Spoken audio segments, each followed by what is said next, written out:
Bueno, entonces nuestra invitada hoy es Jennifer Clavijo. Ella es arquitecta de la Universidad Católica de Colombia, con una maestría en Hábitat de la Universidad Nacional. Hace parte del programa de Extensión Solidaria, Universidad al Barrio, como coordinadora del Grupo de Mejoramiento Integral de Vivienda.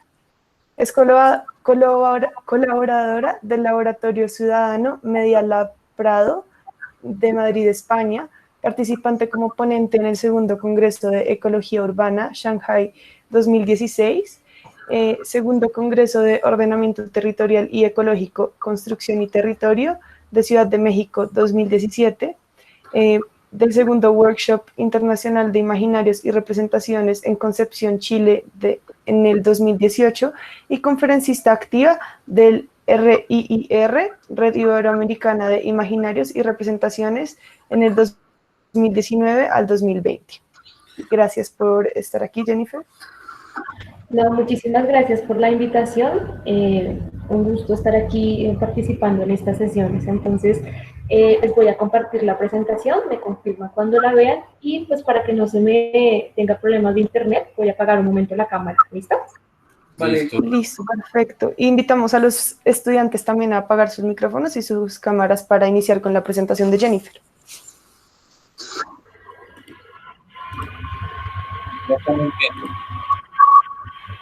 Listo. Bueno, pues buenas noches a todos. Esta investigación que les voy a mostrar fue una investigación que se trabajó durante 3 años para el título de la maestría en Hábitat en la Universidad Nacional, bajo la tutoría del profesor Carlos Torres. Entonces, el título puntual es el análisis de los imaginarios colectivos en los procesos de producción de la vivienda de interés social. Entonces, para que manejemos una estructura básica, vamos a manejar pues 5 puntos. Primero, entendiendo los antecedentes que entendemos por vivienda de interés social, el proceso metodológico que trabajó la tesis, cuál es esa aproximación teórica bajo la que se trabaja y el proceso de análisis que va a estar referenciado al trabajo de campo puntual y unas conclusiones generales. Entonces, en cuanto a los antecedentes, abro con la siguiente pregunta para que lo podamos discutir más adelante, y es, ¿por qué el mercado impone una sola forma de habitar? Entonces, aquí les estoy mostrando imágenes de proyectos de vivienda de interés social que ya fueron construidos aquí en Bogotá o en Colombia, y que han surgido problemas no solamente a nivel estructural o física, sino también a nivel urbano, también problemáticas sociales y de convivencia. Entonces, dejo esta pregunta abierta para que podamos discutirla más adelante. Esta última foto fue tomada en diciembre del 2011 en las localidades de Patio Bonito, Tierra Nueva y Bellavista, localidad de Kennedy, perdón, en donde se inundó todos estos 3 barrios, como pueden ver, y entonces pues vuelvo y genero la pregunta si debemos seguir viviendo de esta manera. Entonces, para el proceso metodológico insertamos una hipótesis o generamos una hipótesis, y es que existe la implantación del imaginario inmobiliario por parte del mercado que empieza a modificar ese imaginario original de las personas, cambiando sus patrones y estilos de vida. Entonces, para sustentar esto, se agarra de este objetivo general que nos permite entonces el análisis de estos imaginarios colectivos que están en torno a esta vivienda de interés social, pero en proyectos que fueron ejecutados por el Estado aquí en Bogotá mediante la autoconstrucción.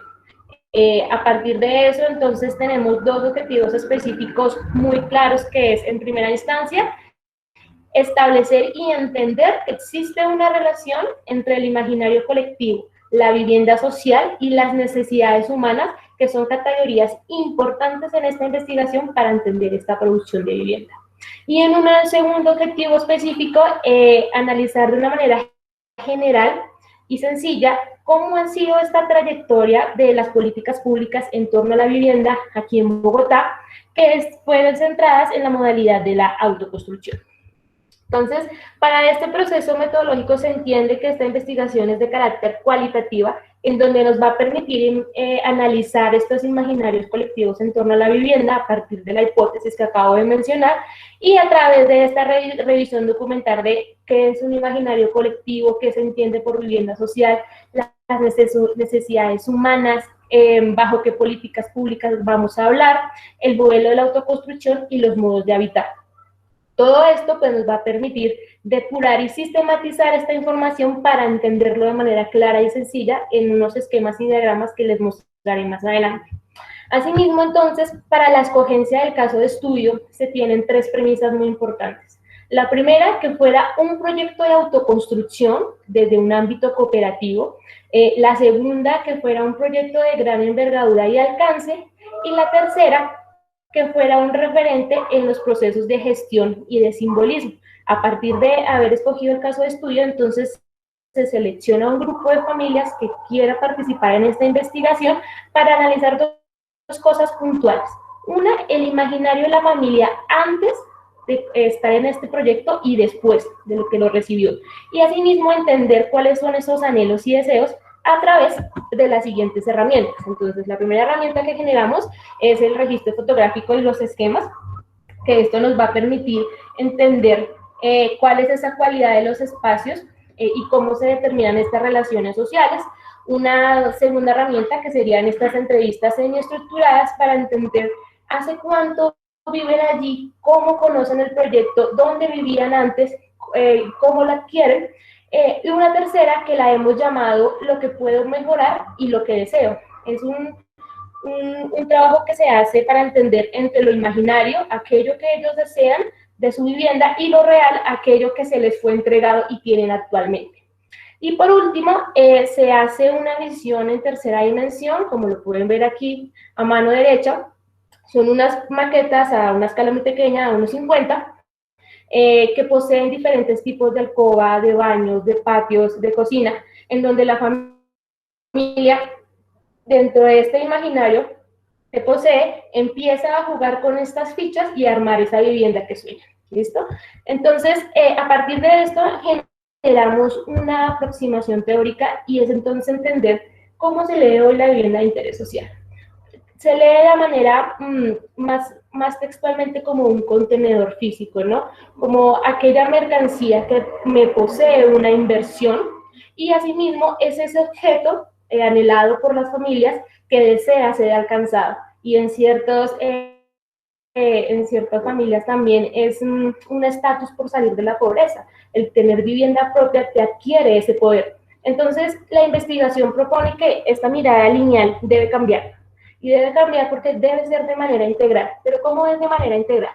Se propone que debe entenderse y visibilizarse que existen procesos perceptuales individuales y colectivos en donde están en una continua transformación de estas vivencias. Y asimismo entender que tanto la familia va a tener símbolos, patrones y códigos que va a cargar en la vivienda. Entonces la vivienda no solamente es este objeto físico inerte, sino también va a estar en un continuo dinamismo, y entonces es entenderlo más allá de estos muros y más allá de un contenedor, ¿no? Realmente es verlo como una generadora de relaciones sociales. Entonces, a partir de esto, la investigación propone entenderlo como lo mirábamos en los objetivos específicos desde 3 puntos.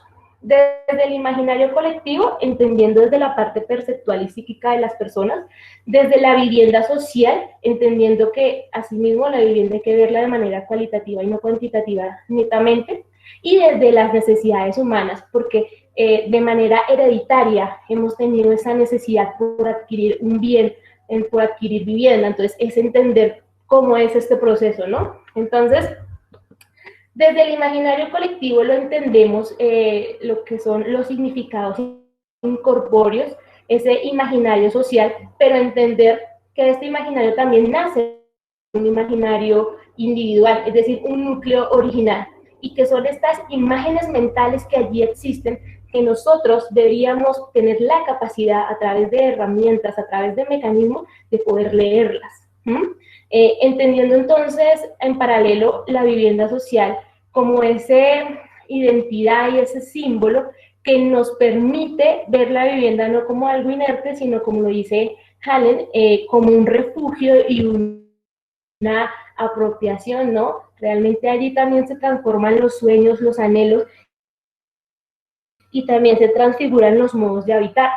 Y en paralelo, entonces, tenemos las necesidades, y aquí hago una aclaración. Si bien comúnmente vemos las necesidades humanas desde una mirada antropológica, como lo es la pirámide de Maslow, también queremos verla desde un poco de la fenomenología. Entendemos aquí a la autora Heller, que hace la aclaración en su libro de la revisión de la teoría de las necesidades de Marx, del año 96, en donde ella plantea que estas necesidades, más allá de las vitales, existen estas necesidades sentidas o percibidas, y que además cataloga o enuncia que existen dos tipos de necesidades que pueden ser manipuladas. Es decir, ella ya dentro de su teoría afirma que las necesidades pueden manipularse de dos distintas maneras.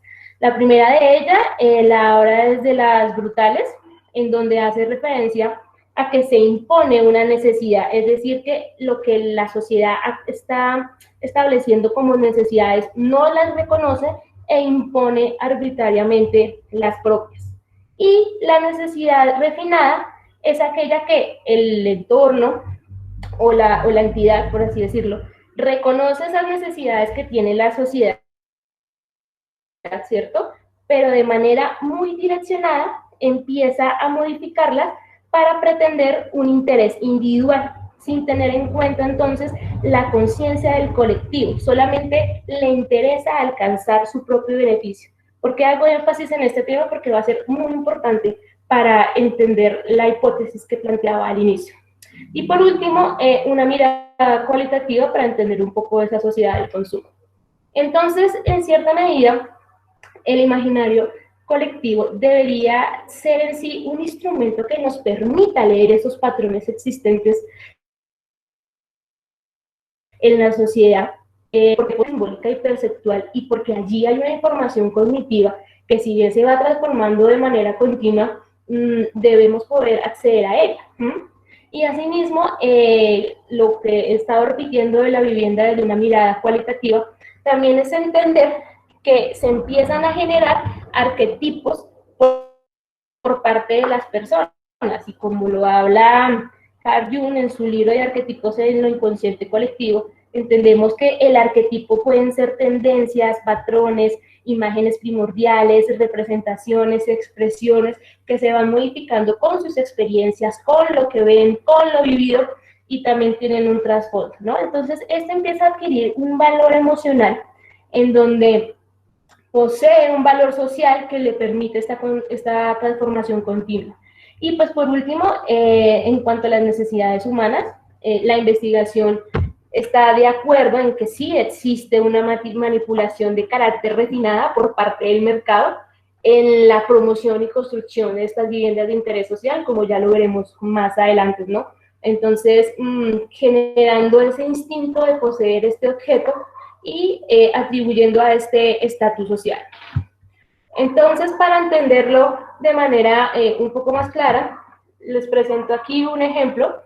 Entonces tenemos una familia tipo, papá, mamá, dos hijos, los cuales actualmente viven en arriendo y tienen dentro de su mente adquirir vivienda propia, ¿no? Entonces, cada uno de ellos tiene un imaginario de cómo desea su vivienda, pero mientras reúnen estos recursos económicos para poder adquirirla, empiezan a ver todo este tipo de eslogan o publicidad que el mercado ofrece, como lo es comprar vivienda ahora, mostrarnos imágenes de familias tipo felices con su nueva vivienda, decirnos que la historia comienza ahora que tú tienes tu vivienda propia, que allí es donde se encuentran tus sueños o van a nacer. Y toda esta información, aunque pueda parecer simple, toda esta publicidad empieza a hacer ese gancho para empezar a modificar ese imaginario. Entonces, cuando la familia logra obtener un recurso económico, va al mercado para la oferta de vivienda y se encuentra con esto.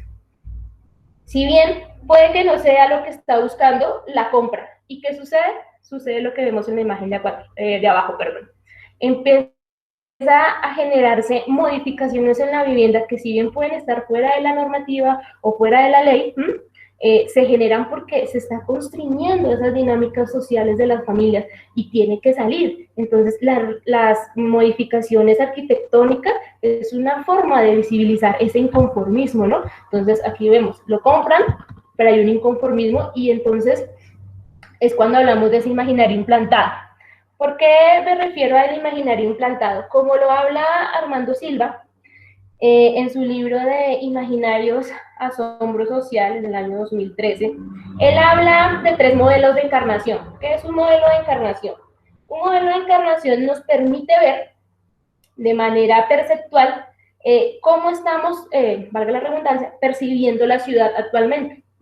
Entonces, dentro del modelo 2, que habla de lo real domina lo imaginado, dice que en este caso lo real es el mercado, en este caso generando este tipo de vivienda homogénea y estandarizada, domina lo imaginado porque en cierta manera aplasta el imaginario o las ideales que tiene la familia sobre su vivienda, porque no hay otro tipo de oferta, ¿sí? Entonces se empieza a invisibilizar esos procesos sociales internos en la familia y no se reconocen.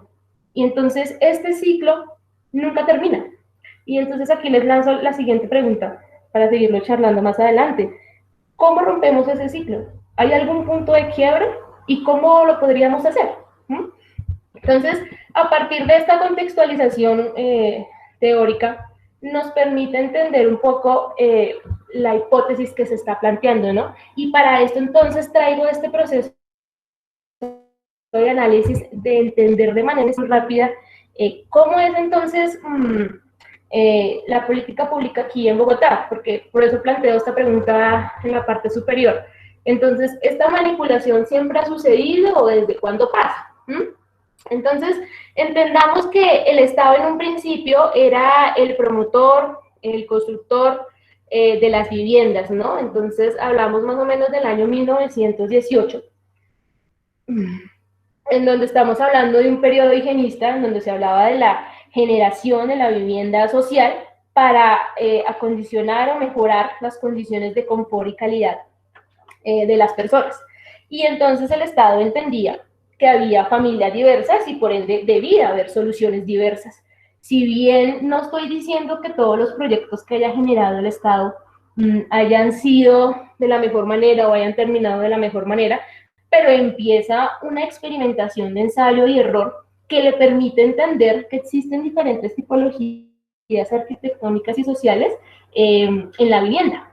Entonces, si bien no se habla propiamente de un imaginario por parte del Estado, pero se entiende que hay una visualización de imágenes y empieza a haber ese discurso en torno a la vivienda, que deriva en estos diversos modelos arquitectónicos. Uno de ellos, que les traigo aquí a continuación, es el proyecto de la Fragua, que fue generado por el arquitecto Germán Samper entre el 58 y el 60 por el Instituto de Crédito Territorial. Entonces, en este proyecto se buscaba una ocupación total del predio, el cual hablaba de un patio central y estábamos hablando de una autoconstrucción dirigida.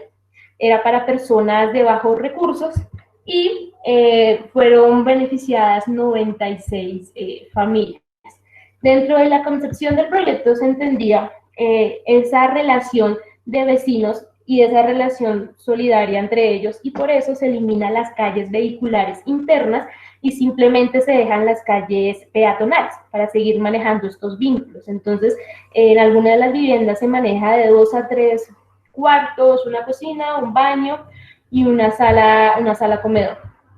Entonces, aquí en la imagen podemos ver cómo son estas calles peatonales en donde yo poseo un patio y el vecino también, y hay un encuentro, ¿cierto? Un encuentro social que me permite entender un poco lo que pasa al otro lado.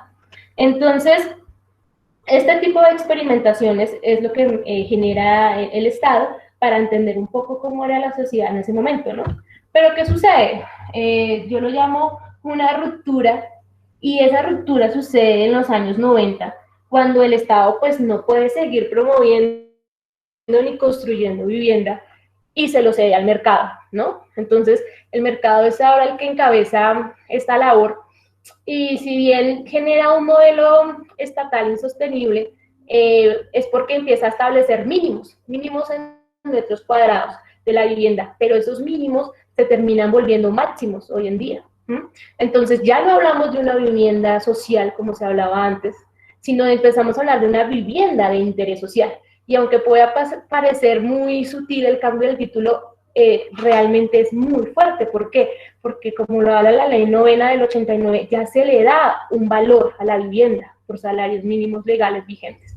Es decir, ya es algo comercializable, y eso en la connotación, si lo vemos desde la parte que estamos viendo fenomenológica, pues es muy fuerte.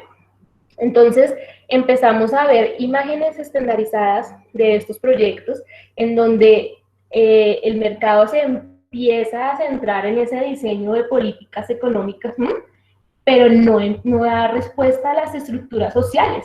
Y obviamente ese discurso que se estaba formando, o que cuando el Estado estaba generando estos diversos prototipos de vivienda, pues el mercado no lo sigue, ¿sí? Entonces, aquí les estoy mostrando propaganda en los años 90 de cómo se promocionaban las viviendas y cómo pues empezamos a tener este tipo de eslogan en donde aluden a que tu bienestar debe estar ahí y que por eso debes comprarlo, ¿no? Entonces, un énfasis aquí, más o menos reciente, es lo que pasa en Ciudadela Recreo con Metrovivienda. Si bien Metrovivienda ya no está, pero digamos, Metrovivienda habilita lo que era el suelo urbano, la expansión urbana, a través de tipo de proyectos con manzanas que eran de 100% y con apartamentos tipos de 36 a 42 metros cuadrados. Y ese era el rango o las diferentes tipologías que podía dar, pero pues obviamente esto empieza a generar muchos problemas, no solamente por los servicios que hace falta, por los equipamientos, sino también las problemáticas sociales que empiezan a haber allí. Se rompen realmente esas relaciones sociales, tenemos problemas entre vecinos y otra cantidad de cosas. Entonces, como lo enumera Piqué, en vez de ayudar a bajar el déficit habitacional, lo que hace es contribuir al déficit, porque estamos hablando de ese déficit cuantitativo de vivienda, pero ¿y qué pasa con el déficit cualitativo? Realmente, ¿cómo se sienten las familias viviendo allí y comprando viviendas que, si bien no satisfacen plenamente su necesidad, tienen que vivir allí y modificarlas?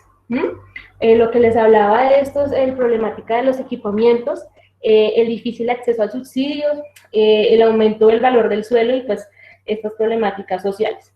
Entonces, una forma sencilla de verlo es aquí a mano derecha, esta diferencia en áreas, ¿no? Estamos hablando que para los años 30, para vivienda obrera, que tenía una parte productiva, estamos hablando de 200 a 300 metros cuadrados. Y si nos vamos al milenio, estamos hablando de 40 a 36 metros cuadrados. ¿Qué pasó allí? Porque esa disminución, ¿sí? O sea, es que, ¿qué cambió allí? Entonces, es un poco pensar que si bien las sociedades empiezan a cambiar y las familias se transforman, también es un poco entender que estos cambios tan abruptos, en vez de beneficiar esas dinámicas sociales, pues realmente no las están favoreciendo. Entonces, a partir de ello, como se enunciaba en un principio, se toma el modelo de la autoconstrucción no como un modelo totalmente ejemplar, pero sí bien reconociendo de que tiene beneficios al momento en que se plantea. Y es como lo establece la ley novena del 89, que era dirigido hacia estratos 1 y 2 y que era generada por la Organización de Vivienda Popular, ¿no? Entonces se recibía dinero de los afiliados para desarrollar estos planes o estos trámites comunitarios y servicios públicos, ¿no? Entonces, a través de este modelo progresivo que entendemos de manera gradual y modular este crecimiento de la vivienda, pues se iba generando esta construcción. Y esto podemos soportarlo con Turner cuando nos habla en su libro de repensar la vivienda. Y repensarla, ¿por qué? Porque a veces nosotros como profesionales vemos las autoconstrucciones que están en la periferia, aquí en Bogotá o en cualquier ciudad, y creemos que la gente lo hace sin un sentido. Pero lo que expresa Turner, y esta investigación está de acuerdo, es la gente, si bien no tiene la experticia técnica, pero ella construye a su saber y a un sentido que va dirigido a su núcleo familiar. O sea, tiene una razón de ser. Que nosotros no podamos entenderlo es distinto. Entonces, tal vez lo que necesitan es esa ayuda en el momento adecuado, es decir, esa ayuda en el momento en que empiezan a construir la vivienda, pero no por eso es inválido. Entonces, esto es un proceso abierto porque realmente genera una pertenencia de la familia a la vivienda porque ella misma la está construyendo, ¿sí? Es decir, ese inmueble, como lo veíamos al principio de cómo entendíamos la vivienda de interés social, no es solamente un cascarón en el que yo me paso y miro cómo lo habito, sino este inmueble empieza a tener un significado al momento en que yo empiezo a construirlo, porque allí lo estoy cargando simbólicamente, porque allí tengo mis esperanzas o mis sueños.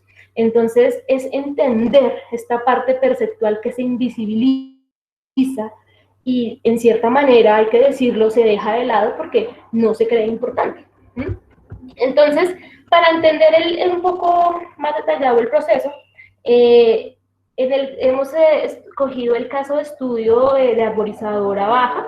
Arborizadora Baja está ubicado en Ciudad Bolívar y es un proyecto que se genera con el Estado a través de la Caja de Vivienda Popular.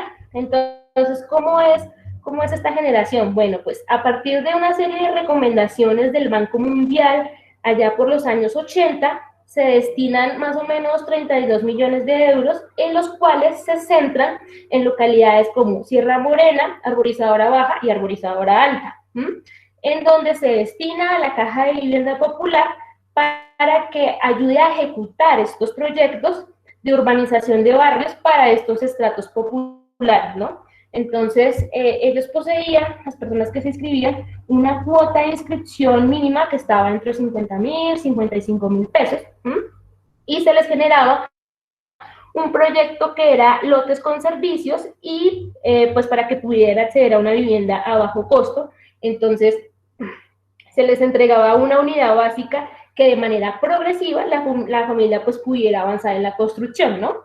Entonces, si bien se supone que la Caja de Vivienda Popular les brinda una asesoría técnica general y les vendía los materiales al costo, la misma familia pues de sus recursos tenía que terminar la vivienda. Entonces, obviamente había un proceso de construcción de los que proyectó la Caja de Vivienda que realmente no se generaron, porque pues de los recursos que tenía que generar la familia pues se fueron mucho más tiempo.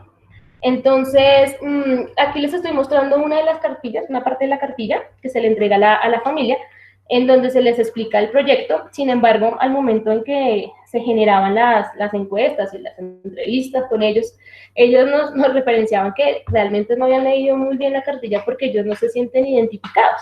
Y cuando uno lee el proyecto, realmente la Caja de Vivienda Popular en ese momento no tenía claridad sobre qué tipo de familia iba dirigido el proyecto. ¿Sí? No sabían del origen campesino o no campesino, o si vivían en el sur o en qué barrios, realmente no se tuvo en cuenta nada de esto. Entonces, el proyecto original se estipulaba que era de 6 metros de frente por 12 y al final se modifica y termina siendo de 3,50 de frente por 12. ¿Esto por qué? Porque pues la alta demanda termina pues partiendo los lotes para poder brindar esta vivienda, ¿no? Entonces, como lo vemos aquí en las imágenes, debía quedar lo que eran 3 pisos y un altillo, como lo vamos a ver ahora. Entonces, miren, estos son los planos que se les entrega a la familia. Esta parte de acá que dice UH es la unidad básica que se les entrega, que era un espacio pues múltiple, con un baño y ahí mismo pues la escalera, ¿no? Toda esta parte posterior se les entrega baldío para que ellos lo construyan. Se supone que en la continuidad de la vivienda, el segundo piso, pues respetando la escalera, quedaban 2 habitaciones, respetaban un vacío posterior para ventilación e iluminación y asimismo pues el tercer piso. Sin embargo, pues como lo vamos a ver más adelante, pues esto no sucede. Y para eso traigo 5 casos puntuales de 5 viviendas. Son familias que pues nos quisieron contar cómo había sido su experiencia, cómo fue su recorrido y por eso pues los estamos aquí presentando, ¿no? Entonces, en las imágenes que vemos acá son las modificaciones que tiene cada una de ellas. Entonces, si se supone que ese es el espacio que se les entrega en la unidad básica, hay uno de ellos que realmente rompe el muro del primer piso para generar otro espacio que no estaba en principio diseñado, o por ejemplo lo que les hablaba de ese patio posterior que debía dejarse, la mayoría o no lo tiene, o lo que hacen es reducirlo, o construyen en su totalidad, modifican el sentido de la escalera, algunos pues no tienen los recursos para poder terminar su vivienda, o se empiezan a generar espacios residuales, ¿no? Entonces, iniciando con los casos puntuales, está el caso de la señora Flor. Aquí quiero hacer una pausa para saber si se ha escuchado bien o está un poco entrecortado.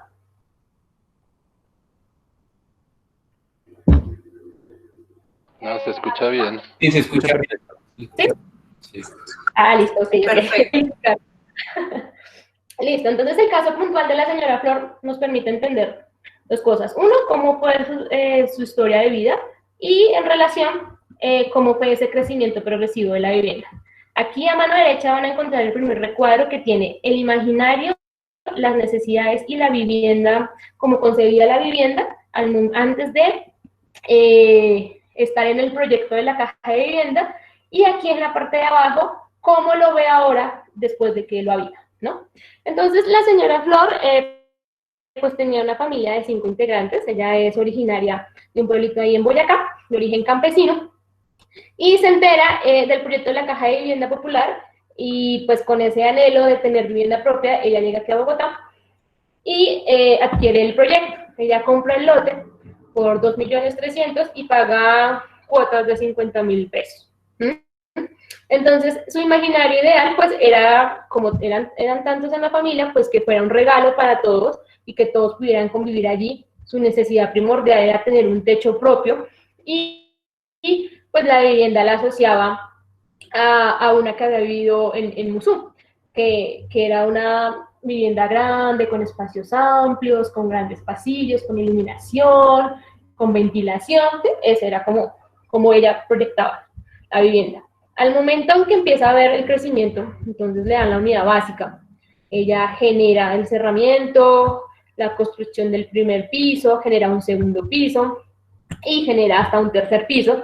Pues pasan varias cosas. Uno, hay una ruptura familiar. Entonces ya esa vivienda como regalo o como una reunión familiar, pues ya no está.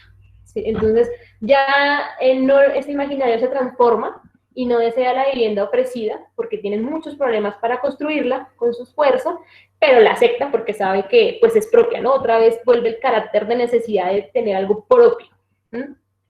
Entonces, y pues la única necesidad que tiene, como hablamos, es el de tener un cobijo, ¿no? Entonces, pues como nos expresaba ella, lo único que quiere en este momento es terminar de construir su vivienda. ¿Para qué? Para hacerla productiva a través de arriendo y así pues poder generarse una entrada. El segundo caso es el de la señora Ana. Entonces, la señora Ana inicialmente eran 4 personas, el padre de familia se separa y va a vivir con ella su madre por 2 años. Sin embargo, ella nos comentaba que durante ese tiempo estuvieron yendo y viniendo varios familiares y estuvieron viviendo todos aquí, en esta unidad básica. Y ella nos comentaba que era muy complicado, uno, acomodarlos a todos. 2, como la parte posterior era destapada y cuando llovía, pues todo el agua se entraba, entonces técnicamente era muy difícil la convivencia entre todos. Ella hace una inversión del lote entre 1.200.000 y 1.600.000, y igual que la señora Flor, su imaginario era tener un ideal para reunir a toda la familia, lo veía como una oportunidad, ¿no? Entonces su necesidad era de ser propietaria de una vivienda y veía la vivienda asociada a su infancia. ¿Por qué? Porque en su infancia Es a lo contrario de la señora Flor. Si bien no había vivido en una vivienda grande, ella anhelaba que cuando tuviera su familia propia, pudiera tener espacios para cada uno de ellos y no tuviera los conflictos que tuvo. Entonces, cuando empieza a generar este crecimiento, entonces lo primero que hace es construir la parte posterior y echar la placa por los problemas que le digo cuando llovían. La familia, el padre de familia pues se va, uno de los hijos también, y solo termina viviendo uno de ellos, pero muy esporádicamente. Entonces, para ella la vivienda sigue siendo muy pequeña, ¿sí? A pesar de que no, su familia no es tan grande, no termina haciendo lo que ella quiere, se termina sintiendo constreñida, a pesar de que es una de las pocas familias que respeta el aislamiento posterior. Lo único que quiere en este momento es terminar de construirla. ¿Para qué? Igual que la señora Flor, para tener una inversión, para hacer algo productivo, porque en expresiones de ella, pues sacarle un poco de dinero, ¿no? Un poco de la inversión que se hace. Entonces, por ese lado. El tercer caso es el caso del señor Esteban. Ellos ya vivían aquí en Bogotá, ellos vivieron en la Alquería, en el barrio de la Alquería, más o menos 5 años y tuvieron 3 hijas. Entonces compran o hacen la inversión del lote para la caja de vivienda por 2 millones de pesos. Entonces, pues dentro de su imaginario quieren reunir a su familia y que cada uno de sus hijas pues pueda tener un piso para allí habitar, ¿no? Y pues ese era su ideal. Sin embargo, la vivienda que construyen empieza a tener problemas de humedad, de iluminación. Ellos se quedan sin trabajo porque se enteran que tienen unas enfermedades ahí como, que si bien no terminales, como complicadas, que no los permite seguir trabajando, y entonces pues esa construcción de la vivienda se termina parando, ¿no? Y pues sus hijas en ese término se van de la vivienda. De hecho ellas pagan arriendo, pero pues no les gusta habitarla allí, ¿no? Entonces, esa independencia de esos espacios pues queda ahí un poco en veremos, y ellos actualmente solamente tienen construida 2 pisos, ¿sí? Entonces, como ella lo relata, me la imaginaba independiente, con cuartos, que fuera familiar para que todos vivieran, para que vivieran todas nuestras hijas, perdón, pero no hay espacio suficiente. Esto también es una cualidad muy curiosa de verla. Las familias perciben siempre que no hay espacio. Y no es porque a veces de pronto no lo haya, ¿sí? Sino que la forma en que empiezan a organizar sus cosas y su modo de vida les hace percibirlo de esa manera. Ellos lo que, digamos, en este caso, lo que querían era en cada uno de los pisos generar una vivienda para sus hijas, pero pues como se trunca, entonces por eso expresan que no hay espacio. Sin embargo, ellos le cuidan el nieto a una de sus hijas, que convive con ellos. El caso de la señora Rosa es diferente. Ella no es como propietaria original. Los casos anteriores, ellos estuvieron en el principio de la construcción, es decir, ellos fueron los que hicieron las reuniones colectivas, compraron los materiales colectivamente, hicieron la cimentación entre todos, ¿sí? O sea, se conocen de hace mucho tiempo. En cambio, la señora Rosa no. Ella llega ya al proyecto porque ella es de Los Llanos. Ella llega al proyecto porque uno de los de allí se lo vende, y cuando se lo vende ya estaba construido los 3 primeros pisos. Entonces, ¿ella qué hace? Pues para ganarle un recurso más de dinero, una entrada económica, ella construye un 4.º piso. Pero pues ahí tenemos problemas de iluminación con la vivienda porque no respeta la totalidad del aislamiento posterior, y obviamente ella lo afirma en las entrevistas cuando dice, pues es que yo quiero vender porque aquí es muy oscuro y aquí es muy frío, ¿sí? Entonces realmente ella está buscando ahorita quién le compre la vivienda para irse, porque ella dice que ya no le gusta vivir ahí. Entonces ella dice, pues igual es mío, es propio, pues yo me aguanto mientras me voy de aquí. Entonces, ese término uno lo escucha comúnmente, yo me aguanto mientras, o porque me toca, ¿sí? Entonces uno dice, ¿y qué pasa con eso que la gente quiere? O sea, porque el imaginario tiene que seguir doblegado dentro de este tipo de modelos de construcción, ¿no? Entonces, actualmente lo que ella quiere, pues, es terminar de de construir su vivienda en acabados y pues ver qué se puede hacer en temas de iluminación y ventilación y la verdad venderla. Y por último, tenemos el caso de la señora Lolita. Ella, pues dentro de la repartición de los lotes que se hizo de manera de sorteo, cabe resaltar, ella le tocó un lote esquinero y pues ella también es un caso particular porque ellos vivían en el barrio Los Laches en una casa de inquilinato y ellos pagaban 20.000 pesos de arriendo diarios.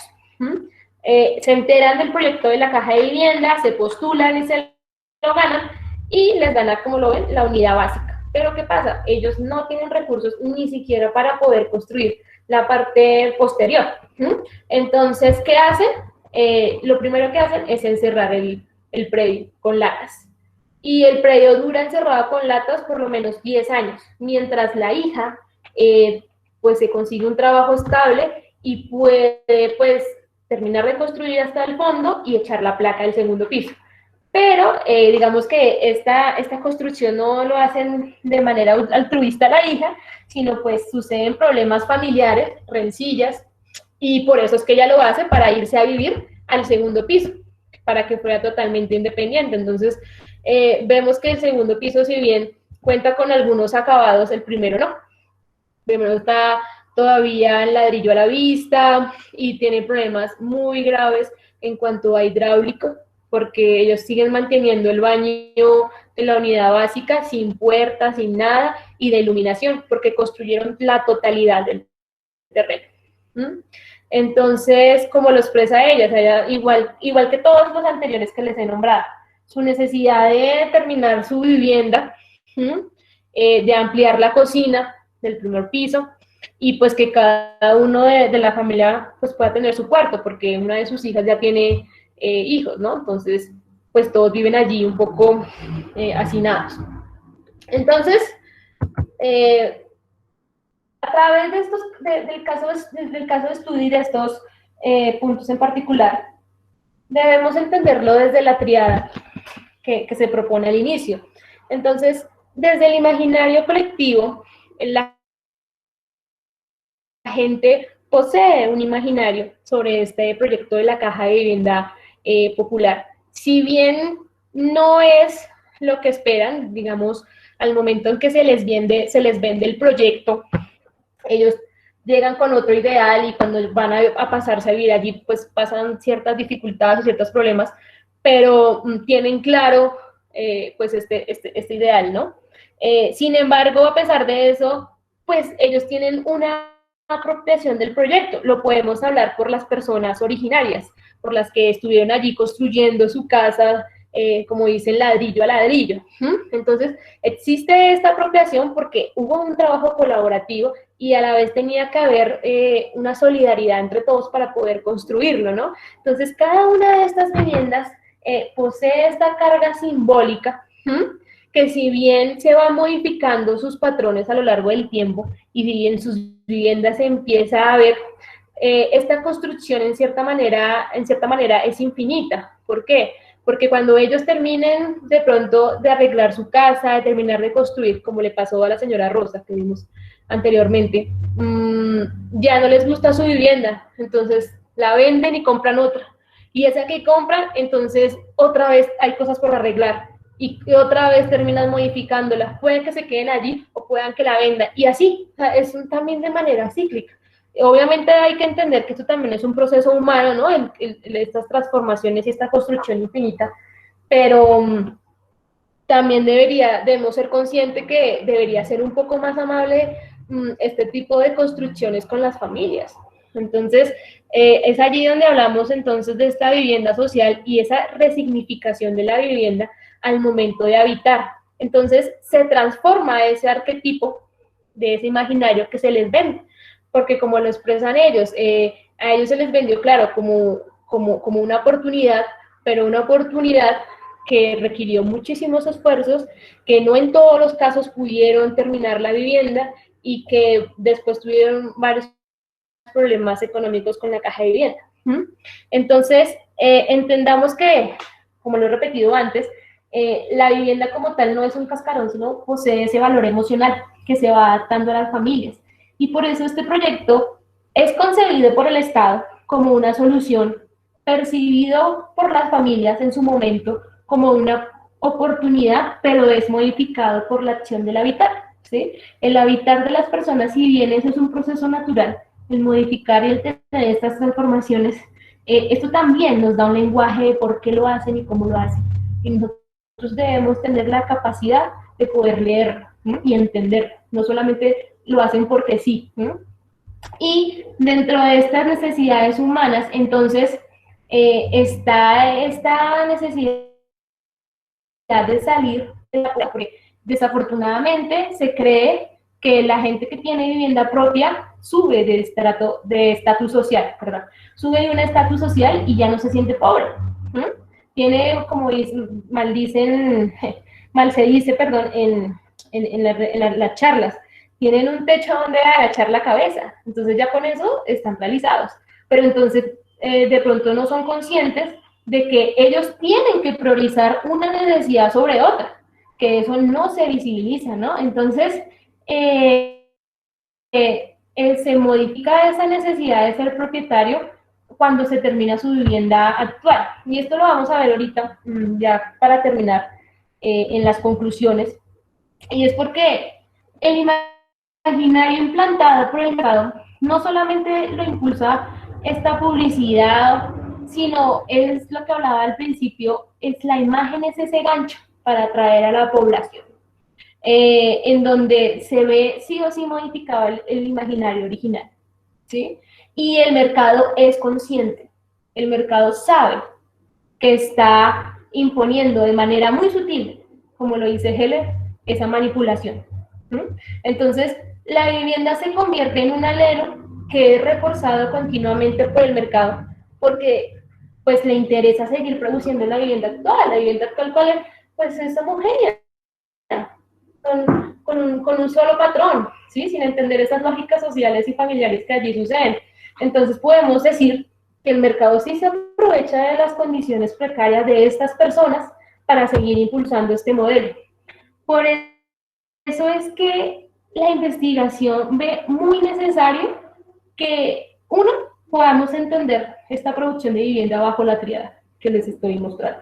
Pero aún más importante, incorporar a los imaginarios colectivos, porque esto nos permitiría tener una mirada integral y entender la vivienda no solo como un objeto comercializable, ¿sí? A veces el imaginario simplemente es entendido como algo que la gente percibe y ya, ¿sí? Pero no se toca. Debemos incorporarlo, debemos amarrarlo a una estrategia o de política pública o de generar una herramienta. Entonces, yo personalmente ahí en la investigación sí me centro en que debemos empezar a trabajar con el imaginario, comprenderlo para poder trabajarlo. Entonces, esta producción de la vivienda de interés social en la ciudad debe comprenderse entonces más allá de sus muros, de sus costos, para romper ese paradigma que hay de producto-cliente, que es el paradigma que tiene el mercado. El cliente es la familia y el producto es la vivienda. Entonces, podemos hablar nuevamente de esta constante presión que ejerce el mercado hacia las familias por ser poseedores sin tener en cuenta la calidad de estas viviendas. Y en este punto, me gustaría enfatizar en dos grandes errores, o dos errores generales que se evidencian. El primero, pues, es establecer que el poseer, es decir, la compra, como la única manera de tener vivienda, pues no se estipulan otros mecanismos transitorios para poder bajar este déficit habitacional. Y lo segundo, creer un poco ingenuamente que el mercado pondría encima la vivienda social sobre el costo, para tenerlo en cuenta. ¿Y esto por qué? Porque si bien el mercado nos vende entonces este imaginario de propietarios, pero le resta importancia a todo el proceso que tienen que pasar las personas, porque al momento en que inician sus compras, estas personas se demoran entre ¿qué? 15, 20 años en poder pagar su totalidad. Entonces, si seguimos invisibilizando estos imaginarios colectivos que se generan allí, en las familias, entonces, pues seguimos generando los mismos patrones de vivienda, ¿no? Entonces, hay que entender estos patrones de las familias para poder modificar ese ese modelo de gestión de vivienda actual y más de vivienda de interés social. Entonces, si lo vemos desde una mirada de hábitat que está planteada en la investigación, pues vamos a entender a un nivel cualitativo todo este análisis que le hace falta a la vista, que desde la manera perceptual, desde los símbolos, desde los modos de vida, desde los patrones, que realmente son parte inherente en el sistema. Entonces, yo hago como una invitación a que, si bien es un análisis cualitativo, le demos el mismo grado de importancia que si fuera un cuantitativo, porque hay muchos procesos que estamos invisibilizando en esta producción de vivienda de interés social. Entonces, no me queda más que agradecerles por su atención y pues obviamente a las familias que hicieron parte. Muchas gracias. Bueno, Jennifer, muchas gracias por tu intervención, por compartirnos esa investigación.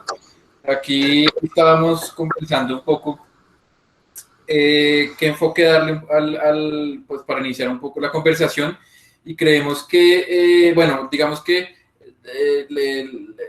la razón por la que nos interesó contar con la participación de Jennifer y en este punto del curso sobre todo, es porque nos sirve hoy, nos parece muy interesante tener una visión como una de bisagra, digámoslo así, entre, digamos, este modelo predominante, como siempre lo hemos llamado nosotros, que hemos venido viendo en las últimas sesiones, y una serie de ejemplos alternativos que iniciaremos a ver desde mañana, que es un contexto histórico un poco lo que viene mañana, pero entonces digamos que nos parece muy interesante sobre todo el caso de estudio de la Caja de Vivienda Popular y la aproximación a ese caso de estudio desde el tema de los imaginarios colectivos, porque le introduce definitivamente al tema de la vivienda un factor que pues evidentemente ha estado poco visibilizado, o poco, como tú dices, es intangible y ha estado poco visibilizado, poco tocado en la producción, ¿no? Entendemos un poco a través de las sesiones previas que evidentemente eso no hace parte de las motivaciones de los actores principales, ¿no? de la producción de vivienda actual, ¿no? Entonces, bueno, digamos que queremos de pronto enfocar un poco la discusión, o nos interesa un poco el tema de la autoconstrucción, y ver eso como una alternativa que fue vigente en un momento. Entonces, en ese sentido también te quería preguntar, ¿qué vigencia ves de un modelo como ese hoy en día? No exactamente, no de reproducir el modelo de la Caja de Vivienda Popular, obviamente, sino de la autoconstrucción como digamos, un modelo y un mecanismo, digámoslo así, factible hoy en día, si lo ves factible, y en qué contextos. Y entiendo yo que pues tú trabajas en el grupo de Universidad del Barrio, que para los que no saben, bueno, mejor tal vez tú lo explicas ahorita, así muy rápidamente, pues toca mucho el tema de mejoramiento de vivienda, y eso también toca pues ese universo en el que nos hemos metido y en el que pues, este curso, digamos, por su tiempo y por su temática no lo permite, el de la vivienda, como mencionaba Luis, la vivienda de la ciudad de los que no pueden pagarla, ¿no? De la vivienda de producción informal. Entonces, pues bueno, yo quería iniciar un poco la discusión con ese tema, con, digamos, discutir un poco la factibilidad de la autoconstrucción hoy en día, de en qué contextos es factible y de cómo conectas eso con tu trabajo con gente que ha construido su propia vivienda en un contexto informal, ¿no? Que según lo que entiendo es lo que has trabajado. Entonces, pues yo propongo que con eso, Dale. Y bueno, ya veremos qué cosas propone los participantes. Dale, voy a intentar abarcar Sí, es todo. un poco... Entonces, sí, es que, mira, ¿sabes? Todavía seguimos teniendo el paradigma de que existe la construcción de ciudad para gente pobre y para gente rica. Y entonces, desafortunadamente, la autoconstrucción se sigue viendo que es para la gente pobre, ¿sí? Como para, ay, aquella pobrecita que no tiene cómo construir, ¿sí? Yo creo que la autoconstrucción es viable hoy en día. Claramente con ciertas modificaciones, como la hablábamos, dentro de su estructura, ¿sí? Claramente necesita una supervisión técnica, pero también entendiendo el proceso participativo y colectivo de la gente. O sea, el profesional tampoco puede llegar a imponer sus saberes, sino debe haber una mesa de reunión colectiva entre profesional y familia o pobladores, que permita esta construcción solidaria en conjunto. Entonces, para mí, la autoconstrucción hoy en día es viable, y es viable bajo cualquier contexto. Debería ser así, no solamente para la gente que lo necesita o de bajos recursos, sino para todos. O sea, impulsar la autoconstrucción de manera general, porque sigue habiendo esa estigmatización, ese paradigma de que la gente que autoconstruye es porque, pues sí, no tiene recursos y le tocó. ¿No?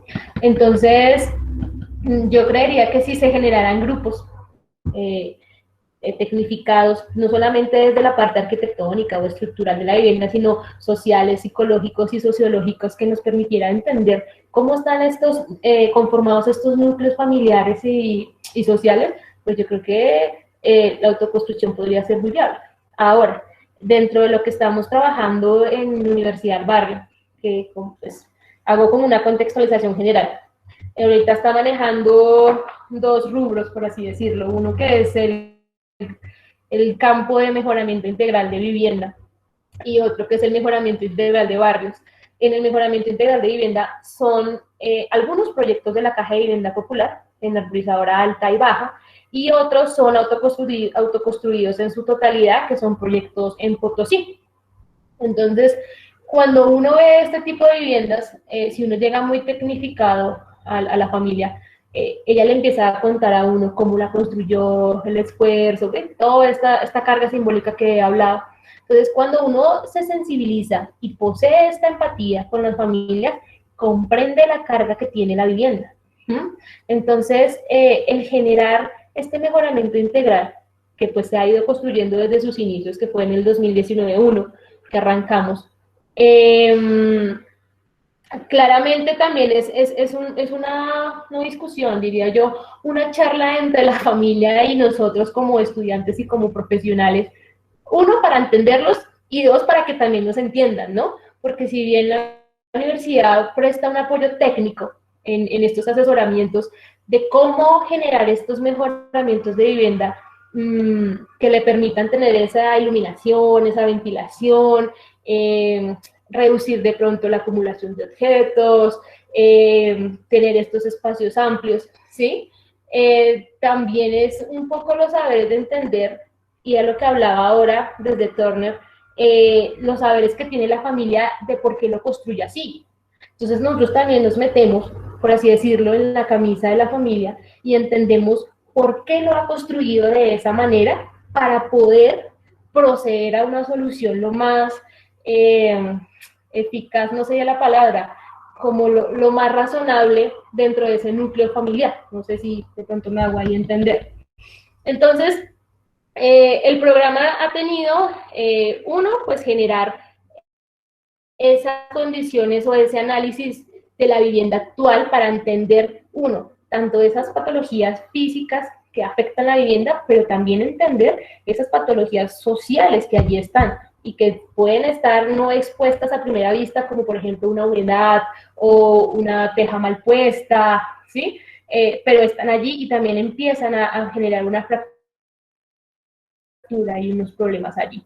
Entonces se ha intentado hacer este empalme de manera muy integral para poder hacer soluciones que no solamente sean el resanar un muro, o el cambiar una teja, o el cambiar una puerta, sino entendiendo esas lógicas sociales allí. No sé si hasta ahí me he explicado o todavía no.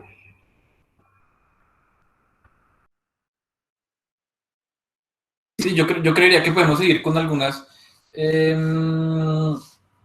preguntas o comentarios de la audiencia. Por un lado, bueno, yo no sé si tú estés muy familiarizada con el tema de la vivienda de interés social rural, pero me parece que la pregunta es pertinente en el sentido, pues, del tema. Y entonces pregunta Andrea, ¿por qué las BISR, la vivienda de interés social rural, se está generando como una mercancía vendible? Casi que, aunque pues habría que poner en duda, no sé, esa noción, porque el sistema de gestión de la BISR es bien diferente, pero bueno. Entendiendo que el mejor legado de la autoconstrucción proviene de la arquitectura vernácula y del campo. Entonces, bueno, no sé qué puedas comentar tú ahí, tal vez nosotros también podemos comentar en relación, aunque habrá una sesión al respecto, pero digamos que la noción, o digamos que el punto de partida más bien es que la producción de la BISR no se da en una dinámica de mercado, y como lo mencionaba Luis en algún momento, igual a la de la vivienda urbana, porque no hay el mismo interés, porque no hay básicamente la misma plata disponible en la vivienda de interés social rural. Entonces, la producción de las BISR se da a través de un sistema subsidiado en el que los constructores contratan es con el Estado, y el Estado o los gobiernos territoriales son los que sí proveen la vivienda, pero no hacen ninguna interventoría de diseño y no hacen, pues no hacen tampoco una interventoría en realidad de la construcción. Entonces, bueno, eso es una explicación así muy rápida, lo veremos más adelante, pero pues Jennifer, ¿qué tienes que decir al respecto? Dale, sí, obviamente la vivienda interés social es totalmente distinto. Pero yo ahí como para complementar el comentario que nos dices, es ver de pronto cómo, por ejemplo, se masificó la construcción de lo que eran los pueblos de Mosquera, Cajica, y cómo estas construcciones de esta gran envergadura, si tú recortaras una fotografía de ese tipo de edificaciones y le dices a una persona que lo ubique, no podría ubicarlo como vivienda de interés social rural, ¿sí? Entonces, también se pierde un poco la identidad de lo que estamos hablando de ruralidad. Entonces, si ustedes de pronto lo han visto, hay proyectos de vivienda de interés social rural, digamos, en La Guajira, por ejemplo, que tienen la misma connotación como en Bogotá, que son apartamentos de 2 pisos, de 40 metros cuadrados, y uno dice en ladrillo. Y uno dice, pero es que el contexto urbano es diferente, el contexto social es distinto, ¿qué pasa?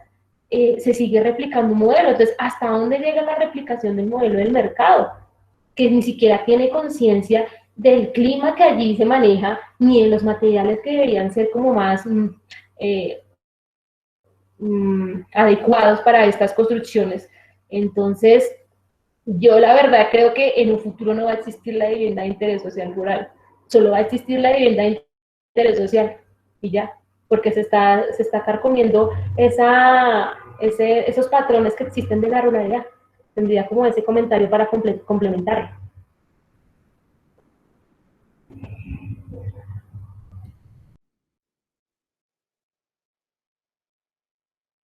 Ya se me había perdido el mouse. Bueno, no, Tatiana tiene un comentario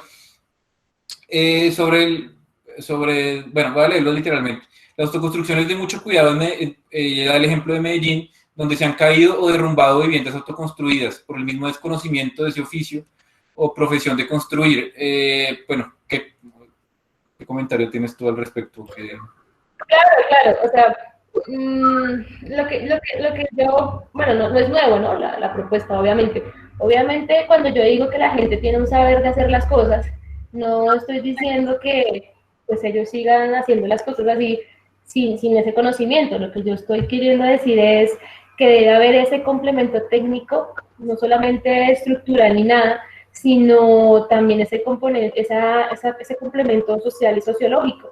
Entonces, claramente la gente sí no sabe de pronto cuánto debe llevar la cimentación, las columnas o un muro de contención, ¿cierto? Pero tampoco podemos simplemente creer que un diseño participativo es decirle a la gente, ¿sabe qué? Este espacio tiene que ir así, así, porque los espacios, aquí la norma lo dicta y ya. No, nosotros debemos ser un poco más con la gente para entender cómo lo concibe. Entonces, es un diálogo entre las dos partes, ¿sí? Ni tan profesional y tecnificado, ni simplemente dejar a las familias que hagan, pues, como se dice, lo que quieran, que es un poco lo que pasa en Arborizadora Alta. Si bien el proyecto de la Caja de Vivienda Popular dice que dio charlas informativas técnicas, cuando nosotros vamos a verificar las construcciones encontramos muchos problemas estructurales y ellos afirman que a veces ni siquiera recibían las charlas. Entonces, hay que tener un diálogo conjunto, pues eso no es fácil, ¿sí? Pero es una propuesta un poco utópica que yo plantearía. Ok. Lorena pues hacía un comentario precisamente con respecto al acompañamiento. Se preguntaba sobre el acompañamiento en ese proyecto que tú estudiaste en la Caja de Vivienda Popular y que me parece un poquito, no sé si tengas algo más que decir al respecto. Yo creo que ahí ya pues, respondiste hasta cierto punto esa pregunta. Y sí es un tema muy importante, eso del acompañamiento, ¿no? Porque definitivamente proyectos como ese es fundamental que el Estado sea un actor no solo hasta el momento de entregar la vivienda, sino posteriormente por mucho tiempo para garantizar la calidad, ¿no? El Estado o cualquiera de los actores, pues, digamos, en el esquema. Sí. Lo que dice Lorena es cierto, claro, o sea, también debe repensarse ese acompañamiento que, por ejemplo, en este caso en la caja de vivienda, ¿sí? Cuando se hace el proyecto de la caja de vivienda se divide por sectores, ¿sí? Con cierto número de personas. Y todas construían la unidad básica que les menciono. Y por sorteo, entonces se designaba qué vivienda te tocaba. Se supone que dentro de esta construcción para la cimentación, para la unidad básica que ellos construyen, ellos recibían la capacitación de cómo debían echarlo, de los materiales, de cómo debían hacerlo. Pero realmente lo que reciben en la mayoría de casos, porque en algunos sí reciben la charla, en la mayoría es la cartilla, parte de la cartilla que les mostré, y les plantean que tienen que estar trabajando los fines de semana para poder hacerlo. Aquel que no pudiera realizarlo, se les generaba una multa por no poder continuar con el trabajo, entonces ellos tenían que buscar a alguien, si ellos no podían ir, a que lo suplantaran mientras ellos se desocupaban de trabajar o alguna cosa. Pero entonces, ese acompañamiento no sucede. Si no le preguntamos a las familias, bueno, ¿y cómo he hecho la cimentación, por ejemplo? Entonces, la respuesta más común es, no, eso eran piedras grandes y eso se amarraron bien. Y ya. Entonces uno dice, bueno, y cuéntenos más, no, eso se excavó como 1 metro, 1,5 metros, yo puse unas piedras grandes, mi esposo me ayudó, las amarramos, las hundimos, y ahí levantamos. Y uno le pregunta, ¿y hubo revisión técnica? No. No. Y entonces, pues, ellos dentro de su saber qué hacían, dentro de la misma comunidad, gente que trabajaba en obra, maestros de obra, auxiliares de obra, pues ayudaban para que, pues, medianamente la construcción, pues, quedara bien. Entonces ahí sí hizo falta un acompañamiento puntual y dirigido, no solamente una charla general a la comunidad.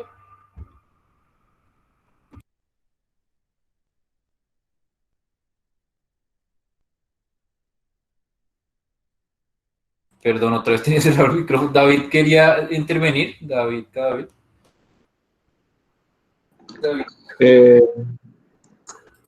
Sí, muchas gracias.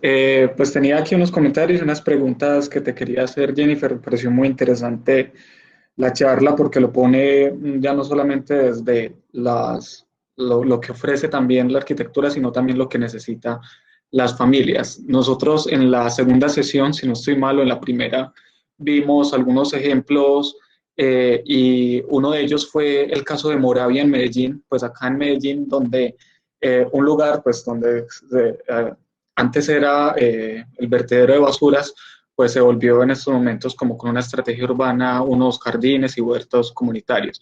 Pero todas las personas que vivían ahí en Moravia, que prácticamente su tipología de vivienda era una casa dada hacia la calle, una casa donde adicionalmente como sustento para estas familias eran unas viviendas productivas, ¿cierto? Tenían su pequeño comercio.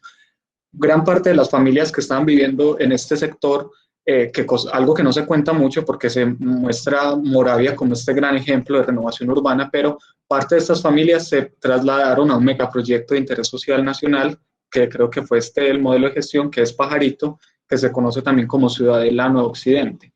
Y entonces lo que muestras es muy interesante porque efectivamente es un proyecto de interés social que no entiende ese imaginario colectivo y lleva a estas personas acostumbradas a vivir en una vivienda unifamiliar dada hacia la calle con su comercio en la casa, a vivir en una vivienda colectiva en pisos superiores donde la flexibilidad que tienen estos modelos de vivienda imposibilita la forma en la que ellos puedan seguir sosteniéndose con su negocio propio. Entonces, el caso es muy interesante, puesto que uno empieza a ver cómo los comercios igual de todas maneras aparecen así sea en un quinto piso, algo que a uno le podría parecer inviable. Incluso Puljas en sus textos dice que de la no sé qué planta para arriba cualquier comercio sería como inviable. Y entonces en Medellín, pues bueno, sobre todo en este caso, estas personas que venían de Moravia efectivamente empieza a aparecer la zapatería en un quinto piso, la panadería en un cuarto piso, hay incluso un apartamento que tenía caballos, una cosa súper extrema, pero ha pasado como ese tipo de cosas. Y entonces lo que muestras es muy interesante porque efectivamente es siempre una réplica de un modelo que no obedece a las necesidades que tienen estas personas. La pregunta también que te quería hacer era si crees que entendiendo las necesidades de las personas y adicionalmente las limitaciones que hay para desarrollar un proyecto de vivienda adecuado para estas personas, ¿crees que siempre se debe promover el hecho de que estas familias sean propietarias o se debería promover también un modelo bajo un arrendamiento, no sé, tal vez social? En esos momentos hay un modelo de arrendamiento social que promueve las cajas de compensación, pero es direccionadas también a que sean propietarios. Es como decir, pagas un arriendo, pero eventualmente vas a ser propietario. Pero hay, no sé, hay como siempre esta cultura colombiana de que hay que ser poseedor de una vivienda y realmente hay que ser poseedor, pues me pregunto yo también si hay que ser poseedor o más bien no manejamos siempre este modelo de adquirir una vivienda que se paga, como nos mostraron también ayer, que es 150 millones por muy vivienda de social, uno no tiene para pagarlo, cualquier persona no tiene facilidad para pagar ese tipo de dinero y no ser propietario permite también que uno pueda tener como una mayor flexibilidad en desplazamientos. Si un día trabajas, no sé, cerca al sur, pues te vas a ir al sur. Si un día trabajas al norte, pues deberías irte como al norte. Entonces ese era como el comentario y la pregunta que quería como dejarte. Dale, David, muchas gracias. Bueno, es que si uno se pone como a pensar, uno lleva esa herencia de ser propietario en la familia, en su propia familia, porque a veces cuando uno crece, los mismos padres le dicen a uno, bueno, usted tiene que trabajar, ser vicioso, uno tiene su casa y su carro, ¿no? Por ejemplo, de manera general. Entonces ya hay una herencia de ese imaginario de que debemos ser propietarios. Personalmente yo diría que no. O sea, la única manera de tener vivienda no debería ser el tener la propiedad, porque, o sea, imagínate 150 millones con una casa de vivienda de interés social que la terminas de pagar 20 años y bueno, terminas con todos los esfuerzos y después te das cuenta que ya no quieres vivir ahí o que ya la familia no es como lo era cuando inició. Y ahí que, como dicen por ahí, ¿quién te responde? ¿Nadie? ¿Sí? Entonces, no hemos pensado en esas lógicas. ¿Cuál sería la solución? No lo sé, voy a ser sincera. Yo creo que eso es un proceso de replantearse cómo funcionan estos modelos y cuál podría ser. Esta sería una tarea muy ardua, pero respondiendo a tu pregunta, no, yo digo que la propiedad no debería ser el único medio para adquirir vivienda, porque eso está limitando y en cierta manera está aumentando la pobreza a nivel de la ciudad, a nivel de Colombia. Espero que haya respondido a tu pregunta. Sí, muchas gracias, Jennifer. Yo. Bueno, yo un poco atando nuevamente, atando un poco cables con respecto a las otras charlas. Bueno, pues el enfoque de Jennifer es un enfoque pues muy específico de unos tipos de proyectos digamos que lo valioso del análisis de Jennifer nos parece que es que analiza un proyecto, una serie de proyectos pues antiguos, realmente antiguos, de la Caja de Vivienda Popular, pero en la retrospectiva de esos proyectos actualmente, ¿cuál fue realmente el resultado de esos proyectos en el tiempo, ¿no? Porque pues una cosa es la vivienda que se entrega y uno cómo la recibe y cómo le parece en ese momento que la recibió, y otra es cuando, y de hecho probablemente lo más valioso es evaluar los proyectos de vivienda cuando ya han surtido, cuando ya el usuario ha experimentado ese proyecto. Tal vez, si pensáramos un poco en el Observatorio de Vivienda de los Andes, se podría plantear un análisis, unas aproximaciones parecidas a las de Jennifer, para determinar realmente y sacar puntajes tal vez a posteriori, ¿no? No solo al principio, sino ya después de que la familia ha vivido y puede decir con propiedad, bueno, y al final de todo este proceso, yo lo que realmente opino es X o Y. Ese es un punto muy interesante del análisis de Jennifer. El otro punto, pues, es que es la primera vez que como que nos enfocamos un poco en un sector que no habíamos tocado en la cátedra y es la autoconstrucción. Es una modalidad que definitivamente es muy importante y ha sido muy importante históricamente en Colombia, ¿no? En Bogotá, casi que yo no sé, yo creería que buena parte de nuestras incluso familias, incluso yo podría decir que la mía, llegó a Bogotá a través de programas de autoconstrucción. Son programas que muchas veces han tenido mucho éxito, muchas veces no. El problema definitivamente, como lo señala Jennifer, muy probablemente ha sido la falta de un seguimiento técnico. Y el problema de muchas otras aproximaciones a la vivienda social ha sido la carencia de acercar al usuario a esas viviendas. Por ejemplo, las viviendas varios proyectos de vivienda que hizo el Banco Central Hipotecario o el Instituto de Crédito Territorial, lo que faltó fue lo opuesto. Fueron unos arquitectos que eran muy estudiosos, que tienen unas reflexiones muy interesantes, pero que en realidad nunca entraron en contacto con los usuarios y nunca entendieron la problemática de esas personas, y pues esas personas terminaron pues teniendo unas viviendas que no satisfacían sus necesidades. Ahora, el usuario es capaz de solventar sus propias necesidades. El usuario realmente sabe qué es lo que él necesita y lo que va a necesitar en el tiempo, y deberíamos dejar que todo esto pues simplemente la gente construya sus cosas. Pues tampoco, porque pasa lo que ya han comentado en el chat. Por ejemplo, proyectos en Medellín de las casas se caen, gente que quiere simplemente, es que los usuarios no están educados en el sentido de prever todas las consecuencias que tienen las cosas que van haciendo en el momento. Muchas veces los usuarios quieren satisfacer necesidades inmediatas y dicen, pues pucha, ahorita estamos muy apiñuscados acá, yo necesito crecer otro piso para crecer otro piso. Ellos crecen otro piso y ya después de los años que dicen, oiga, lo que pasa es que creciendo ese piso me tiré el aislamiento posterior y por ahí era por donde me entraba luz al cuarto. Y aparte de todo, entonces se me dañó el patio posterior, porque ese patio posterior yo lo hice con una teja ahí, la primera que me encontré, y pues por ahí se me ha entrado el agua siempre, y pues ha habido humedades, y eso en el tiempo no se trae un montón de problemas, moho, y con el tiempo la acumulación de moho, la falta de ventilación trae un montón de problemas de salud.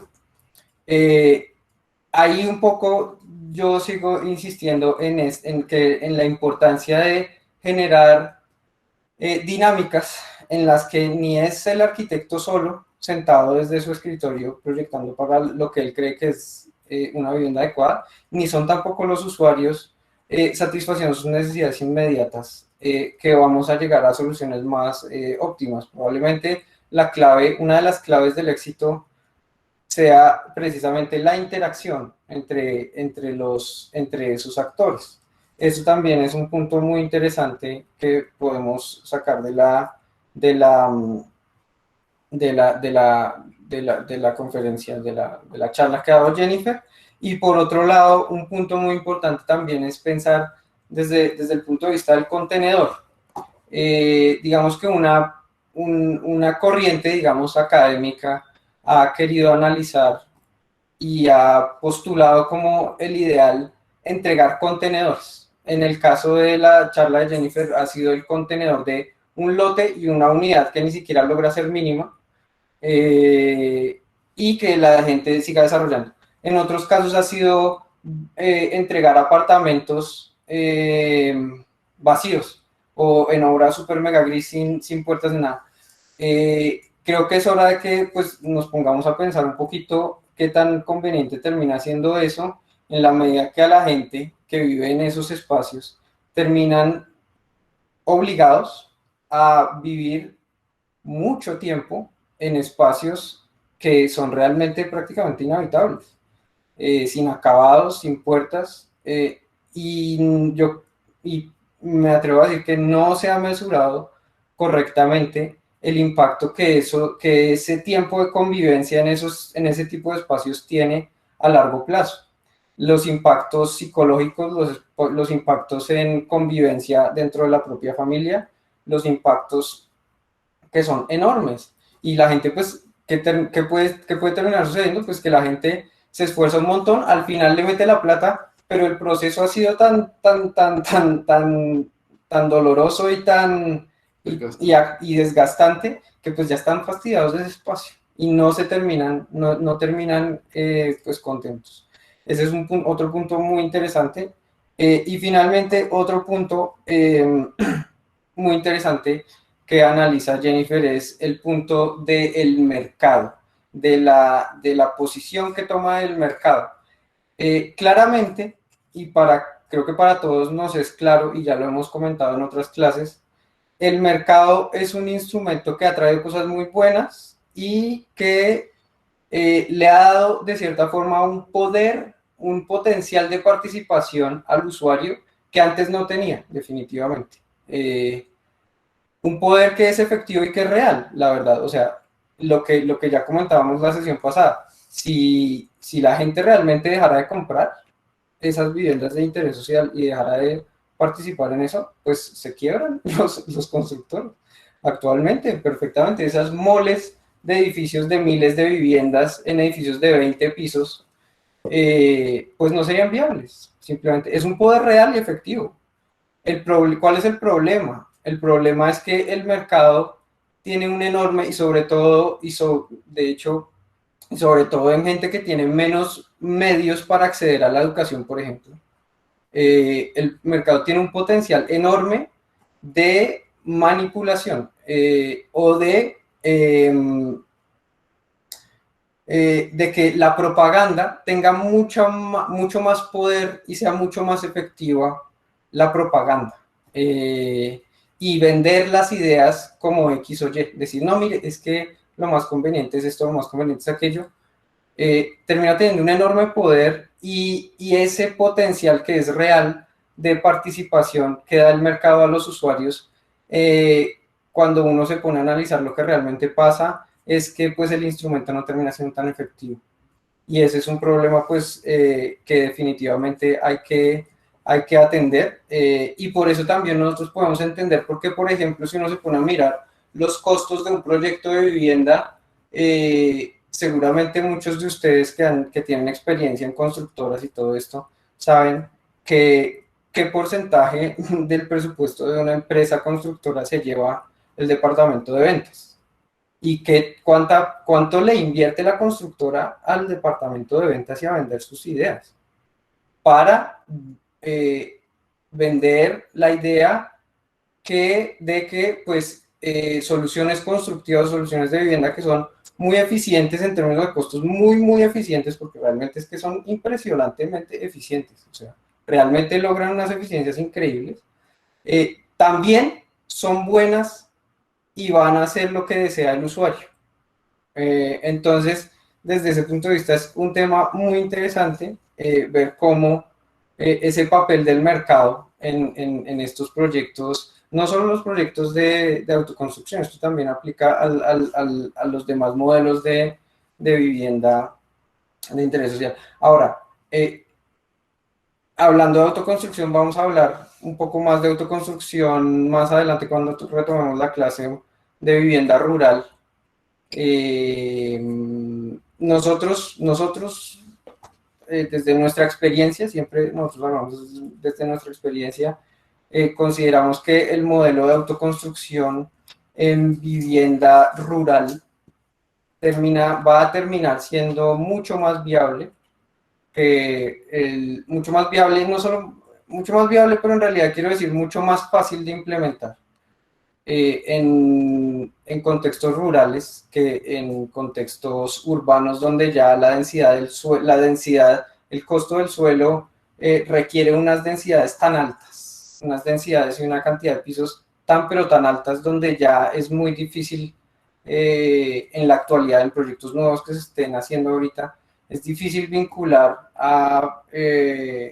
pues al usuario en la construcción como tal. Pero pues bueno, eso lo podemos debatir. Pero bueno, esos eran los comentarios que yo tenía.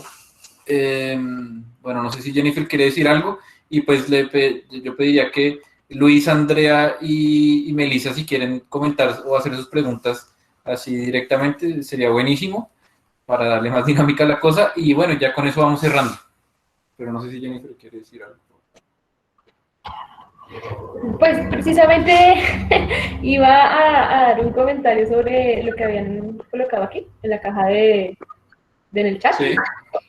Entonces, lo que comentaba Andrea sobre que el ser propietario da la perspectiva de generar inversión a largo plazo y no solo gastos de arrendamiento, es una lógica económica también. Claro, o sea, yo no estoy diciendo que no deba seguir existiendo ese modelo, ¿no?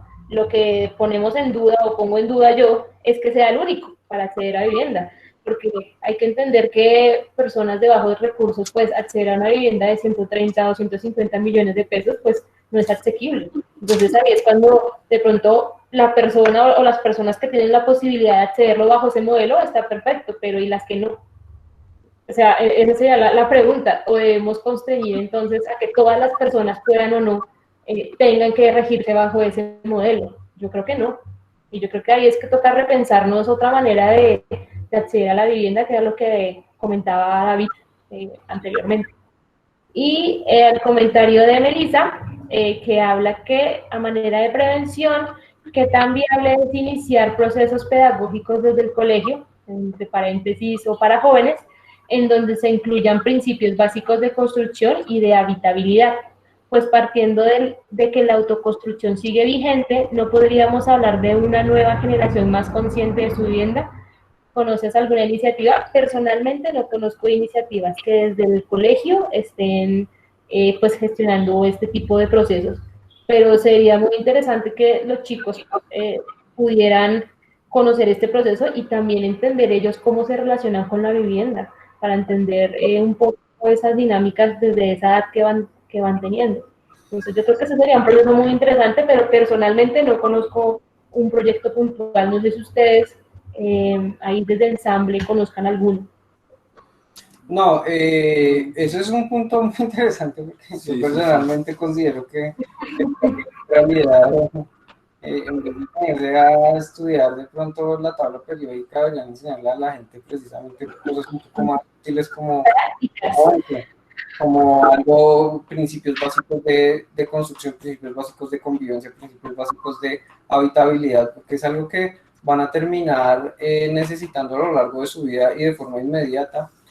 Yo conozco una iniciativa pues que ha sido muy apoyada por el Museo de Arquitectura y de la Nacional, que se llama, ¿cómo es que se llama?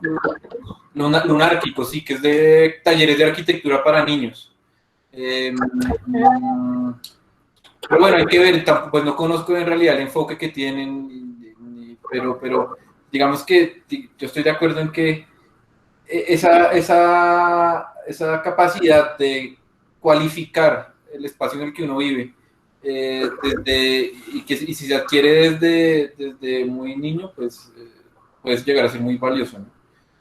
Ahora, es muy interesante lo que acaba de decir Jennifer, porque es que lo que pasa, y eso ya lo habíamos comentado, por ejemplo, en la clase pasada, la vivienda de interés social que se ofrece ahorita, en realidad no es para la gente que tiene menos recursos. La gente que tiene menos recursos no puede acceder a... Para la gente que de verdad no tiene recursos, pues la vivienda propia resulta casi que inasequible o asequible con programas que puedan tener una iniciativa parecida a lo que Jennifer nos acaba de exponer, pero ¿a costa de qué? También, o sea, la gente tiene mucho la ilusión de tener su vivienda propia y tener su vivienda propia a toda costa. Lo único que se pueden permitir es un lote, en realidad, y se consiguen un lote donde sea la periferia, más periferia de la ciudad, y se atienen a ese sueño de tener vivienda propia, pero ahí es precisamente donde viene un poco lo que necesitamos probablemente, que es el acceso a la educación, en el sentido de hacerle entender a esa gente que, pues quién sabe, o sea, ellos realmente dimensionan todo lo que ellos van a tener que sufrir y todo el proceso que van a tener que surtir para que ese lote se convierta en la vivienda que ellos realmente van a necesitar y van a poder hacer. ¿Qué tal que al final del proceso eso les demore 30 años y al final del proceso se acabaron su vida trabajando como locos, arriesgaron su salud, estuvieron en lugares con unas condiciones de habitabilidad muy pobres, deterioraron su convivencia, deterioraron su familia, deterioraron muchas cosas para hacer posible ese sueño, y uno se pregunta, bueno, ¿y qué tal si todo ese esfuerzo, toda esa plata la hubieran invertido, no en tener de pronto una vivienda propia, pero vivir esos 30 años que vivieron sufriendo, vivirlos un poco mejor en viviendas que de pronto no sean de ellos, pero que sí tengan las condiciones y en las que no, y en las que pues puedan vivir la vida, ¿no? Porque es que se les acaba la vida y no lograron cumplir lo que querían. Pensar en la actualidad, pues obviamente ahora, si uno se pone a pensar qué sería lo ideal, pues obviamente eso no es, tampoco eso es lo ideal es que el gobierno le dé vivienda, como dice la Constitución, a la gente, y pues que la gente no tenga necesariamente que pagar por eso, pero esas no son realmente las condiciones de Colombia actualmente, y eso está realmente bastante lejos para que se haga realidad. Ahora, en el contexto que tenemos actualmente, ¿qué es viable? Entonces ahí uno se pone a pensar cosas como las que dice Jennifer. Realmente es necesario que la gente tenga su propia vivienda, no podemos darle a la gente unas condiciones mucho mejores sin darles esa carga. Eso es muy interesante, ese punto. Yo quisiera como resaltar un punto más de la presentación de Jennifer, y es, digamos, la importancia de incorporar ese imaginario colectivo de la sociedad a los proyectos que realicemos. Creo que definitivamente, como lo resaltaba David, creo que ni en los proyectos, en gran cantidad de los proyectos que se realizaron en la gestión en la que el Estado tenía un papel principal, ni ahora en el que el mercado tiene un carácter principal, se está generando realmente proyectos en donde ese imaginario colectivo, como lo ha definido Jennifer, se está incluyendo dentro de los proyectos. Y por el otro lado, preguntarnos hasta qué nivel se debe llevar la libertad en la autoconstrucción de las viviendas, y cuáles son los parámetros que se deben llevar en esas viviendas de autoconstrucción. Y en ese sentido, pues, yo resalto mi anhelo de la presentación de las cooperativas uruguayas, en la que nos presenten cómo de diferentes maneras pueden hacerse proyectos diferentes, en donde haya pues procesos de autoconstrucción, en donde hayan otros actores interviniendo en ella de forma un poco más efectiva y eficiente. Ese es, digamos, un poco un tema que me gustaría pues seguir dejando para las próximas clases. Bueno, no, creo que solo faltaría el comentario o la pregunta de Luis, que hace referencia a esa, digamos, visión cultural de que un miembro de la familia se tenga que hacer cargo de su familia, y también de que la sostenibilidad, y también de la sostenibilidad de las próximas generaciones, y de que en una vivienda deban vivir hijos con su pareja o nietos. Él pregunta que si no se puede volver insostenible esa idea cultural que es muy arraigada en nuestro contexto, y que yo creo que también parte no solo pues, parte de una necesidad básica, ¿no? Entonces, no sé, tú desde tu estudio y desde el análisis que hiciste del proyecto Arborizadora, ¿qué puedes comentar al respecto? Y que sí. Dale, sí, claro, o sea, si lo vemos desde la parte social, sí se vuelve insostenible. ¿Por qué? Pues porque la persona, como se dice, tiene que cargar a cuestas con todos, ¿sí? Pero digamos que ese problema social, pues no solamente iría arraigado a la vivienda, sino tiene otras connotaciones, ¿no? Un poco más sociológicas y culturales de por qué sucede así. Y pues obviamente nosotros también tenemos un limitante, o sea, si queremos pensar en esta producción de vivienda, y pues no creo que logremos de pronto solucionar todos esos problemas familiares que así que puedan resultar, ¿no? De pronto, si eso se vuelve insostenible, es entonces como la arquitectura, desde la autoconstrucción, puede hacer de manera más ligera la carga o sobrellevar esta situación, porque se me hace muy complicado que el propio programa o la propia producción de vivienda pueda pues solucionar este asunto. Tendría yo como ese comentario para Luis.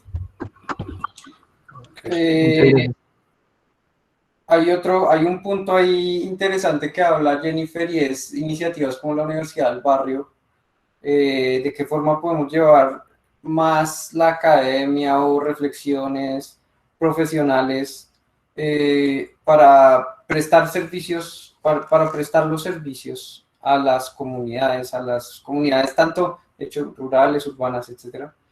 Eso claramente es deseable, es completamente deseable, pero nuevamente nosotros, por ejemplo, hablando de nuestra experiencia, siendo una oficina de arquitectura, bueno, digamos que desde la academia es un poco más fácil, pero tenemos que preguntarnos también qué tan pagable es eso, ¿no? Que hay que pagarle, pues hay que pagarle porque la gente vive, nosotros vivimos de algo. Hay que pagar psicólogos, trabajadores sociales, arquitectos, todo un pool de unos equipos multidisciplinarios que realmente puedan llegar a soluciones factibles. Entonces, para una empresa, para una oficina de arquitectura, muchas veces eso termina saliendo de la amor al arte, ¿no? De muchos proyectos en los que nosotros hemos trabajado que pues lo hacemos por ayudar, pero realmente desde dónde podemos pensar que se pueden llegar a financiar programas de acompañamiento a las comunidades, desde el gobierno, desde subsidios del gobierno, desde dónde. Desde la academia uno como estudiante, digamos que es lo único que más o menos uno podría pensar que podría llegar a hacer, pero ¿cómo se pueden hacer programas realmente de forma intensiva y que realmente se puedan dispersar y tengan un impacto significativo más allá de experiencias muy puntuales que terminan haciendo las universidades o las academias ahí como medio con las uñas?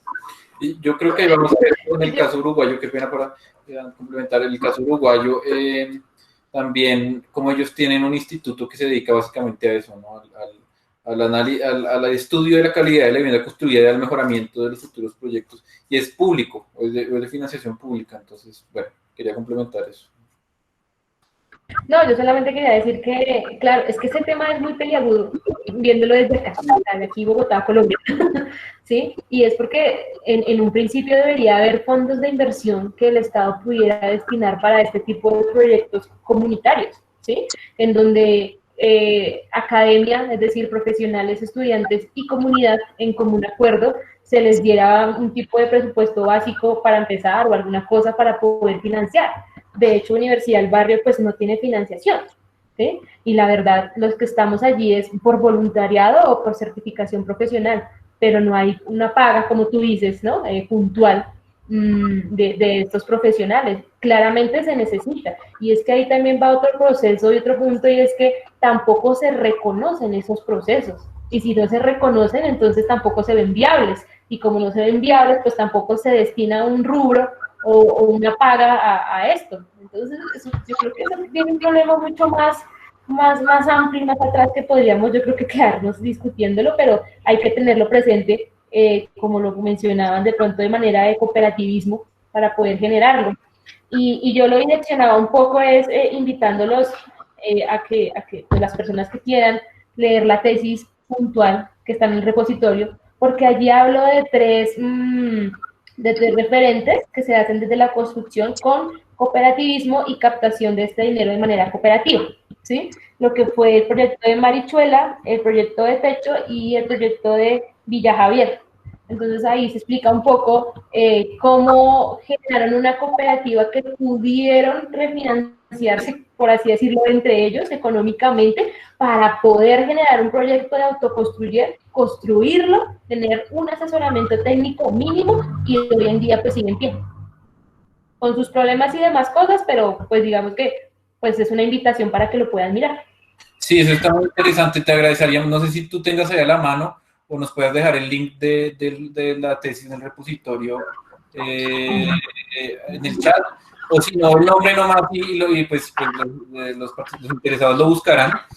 ¿Podemos subir el link a Classroom? Sí, yo creo que lo podemos compartir luego en el Classroom si no lo encuentras ahora. Ya te lo paso. Pero bueno, no te afanes. Melissa tenía una última pregunta y ya con eso creo que cerramos.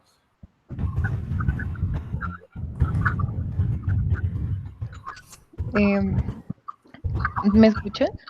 Sí.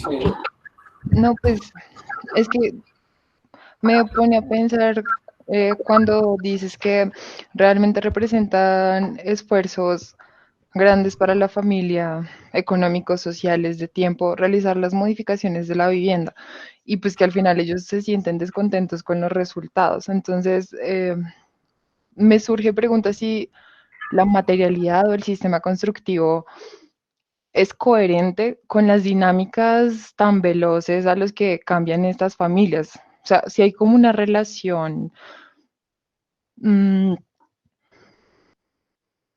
al valor real, si esto realmente lo refleja. Y bueno, y la siguiente pregunta ¿es posible para ellos como sacar de ese imaginario colectivo de que se tenga que hacer necesariamente con concreto y ladrillos? Es decir, no podríamos pensar en una vivienda mucho más flexible que se adapte más a lo rápido que crecen estas familias, que cambian, que los hijos se van, o sea, que terminan con más pequeños. No, no sé si me hago entender.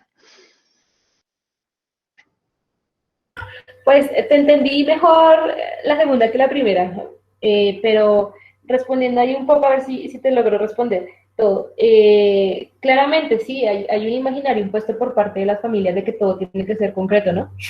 O una manera técnica constructiva, un material específico. Pero digamos que eso también vendría en un proceso de sensibilización y de relación entre la comunidad o entre la familia y el grupo profesional, en donde la familia en cierta manera pudiera entender que existen otras maneras de construir, es decir, otro tipo de materiales. Y eso ahí tocaría llegar a un tipo de consenso mutuo que la verdad es difícil de conseguir, ¿sí? Porque se sigue pensando en esas lógicas. Y en lo primero que comentabas, sobre la relación de los materiales constructivos, si no estoy mal, pues por la rapidez que ellos lo hacen, no sé si lo estás preguntando o sea, lo que gastan en esa construcción es viable o hacia dónde está direccionada esa pregunta. Pues es que pues, yo también hice parte del equipo de Universidad del Barrio y pues también vi que las familias cambian muy rápido. Es decir, digamos, de repente la hija menor pues termina con dos niños y entonces ya ellos necesitan su espacio, pero entonces el esfuerzo que requiere económico y digamos de hacinamiento en el que, o sea, el espacio en el que tienen que vivir, tienen que esperar muchos años para poder, digamos, generar otro cuarto, otra. Entonces me pregunto si el sistema constructivo realmente es coherente con las dinámicas de la familia. No sé si así soy un poco más clara. Sí, ya te entendí, qué pena. Sí, No, con las dinámicas de la familia no, o sea, realmente el sistema constructivo no estaría coherente. ¿Por qué? Porque lo que tú dices, en ese ir y venir de la familia que se junta, se fragmenta, se vuelve y se junta, no les da tiempo de volver a hacer estas modificaciones en el tiempo que lo necesitan. Entonces, también deberíamos replantearnos esos sistemas constructivos que se están haciendo y lo que tú comentabas de una vivienda más flexible, puede generarse, lo que yo decía, con ciertos consensos que no es fácil, que lleva mucho trabajo participativo y muchos talleres, pero que puede hacerse, pero también entendiendo que si bien hablamos, bueno, también es otro tema, ¿no? Pero si bien entendemos de la vivienda flexible, no quiere decir que sean también unos mínimos, es decir, que le quitemos un muro, una puerta, no sé, ¿sí? Hay que también establecer ciertos límites en cuanto a la vivienda flexible, porque pues digamos hay varias corrientes que personalmente no estaría de acuerdo, por ejemplo, que simplemente dejan como 2 o 3 estructuras pues a la deriva y que la familia construya. Entonces yo creo que ahí habría que hacer un análisis puntual, si bien de la familia, del contexto también urbano. No sé si eso responde un poco la pregunta. sí, muchas gracias. Con respecto a eso, nosotros, digamos que ya se ha comentado un poco en otras clases, pensar, por ejemplo, en otros materiales, que debemos pensar en otros materiales diferentes al concreto del ladrillo. Todos ya tenemos muy presente eso. Nuevamente nosotros, desde nuestra experiencia. sí hemos tratado, por ejemplo, de implementar sistemas diferentes, pero en el momento en el que nosotros nos enfrentamos, hay dos factores importantes ahí. Porque si ustedes nos preguntan, bueno, ¿hay otros materiales más adecuados para lo que hablaba Melissa, por ejemplo? Sí, claro. Yo les digo una vez, pues la madera, ya. La madera autosostenible, flexible, mucho mejor para la sismoresistencia. Se puede, bueno, nuevamente, es sostenible, tiene unos mecanismos muy básicos, la verdad, la madera se puede cortar en todas las piezas y todos los tipos que ustedes quieran. Es muy fácil enseñar, es fácil, relativamente fácil enseñarle a una persona a atornillar y a clavar y a perforar y a cortar, que son las operaciones básicas, en vez de ponerse a pensar en el agregado, la arena, el cemento, el agua, las proporciones, el hierro, no sé qué. Pues en teoría, así como las lógicas del mercado, así como las lógicas del mercado en teoría le dan más participación al usuario, la madera en teoría también debería y tiene un potencial enorme en la arquitectura. El problema son dos. Primero, mano de obra. Mano de obra realmente calificada que pueda y se le mida a hacer construcción en madera. No estoy hablando de muebles, no estoy hablando de mesas ni sillas, no. Estoy hablando de construcciones en madera, de más de un piso, o hasta de un piso incluso. Es difícil, primero. Y segundo, los precios de la madera. La madera debería ser muy barata. Sí. La madera debería ser muy barata, muy, muy barata. Pónganse a presupuestar un proyecto de madera, a ver a cuánto les sale, porque sale caro, muy caro, y no debería ser así, porque la madera no tiene un costo de producción tan alto, pero es carísima porque aquí hay muy poca demanda, hay muy poca oferta de madera, y la que hay pues es carísima. Hay otros países como Chile, Estados Unidos, Europa, donde la madera está súper avanzadísima, incluso en Asia, y es mucho más fácil. Aquí en Colombia es difícil, es difícil. Hay otro tema que lo mencionaba Simón precisamente, la norma sismorresistente.